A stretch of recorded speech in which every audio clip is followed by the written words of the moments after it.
Čau, takže já jsem Ravenec, vybral jsem si tebe, Ludisi, takže tady máš mých 5 otázek. Přestěhoval ses nedávno ze Slovenska do Prahy, tak jak se ti tu líbí a co na to říkáš? Praha sa mi páči, Praha je po piči, je tu veľa parkov, veľa jazdcov, dobrá úroveň a celkovo sa mi to tu ľúbi, až na to, že nemám bohoviakú prácu, takže dúfam, že časom vyladím prácu a všetko bude super. Jaký pofel trip by byl pro tebe nejlepší a proč? Bol som s Pofelom v podstate na 2 tripoch a obidve sa mi veľmi páčili, neviem si z nich vybrať, ktorý viac, ale možno práve do Kolína ten sa mi páčil viacej, pretože som tam bol v porote na BMX Masters a o tom som aj v živote nesníval, takže videl som všetkých profíkov, zažil som tú správnu atmosféru, vstúpil som Bobovi Harovi na nohu, takže proste paráda, fakt.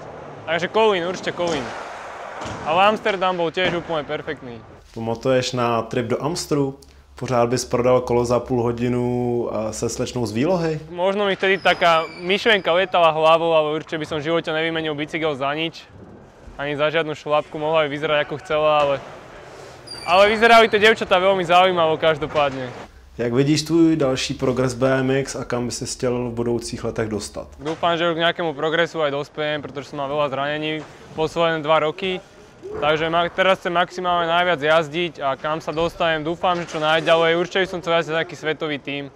Scény asi Animal Bikes a uvidíme. Určite chcem veľa cestovať a spoznávať ľudí a byť kamoš so všetkými profíkmi a jazdiť na všetky akcie s nimi a tak ďalej. Užívať si život BMX pro ridera. V Amstru jsme se dostali do kosmíru díky lanížům. Kam ses dostal ty? Vďaka lanížum som sa dostal asi dosť do inej sféry myslenia. Ale našťastie to trvalo len 4 hodiny, takže bol to taký úletíček s partiou. A díky Mrávo za otázky, boli nebezpečné. A veľmi som sa na nich pobavil, kámo. A díky za sponzoring, bratu.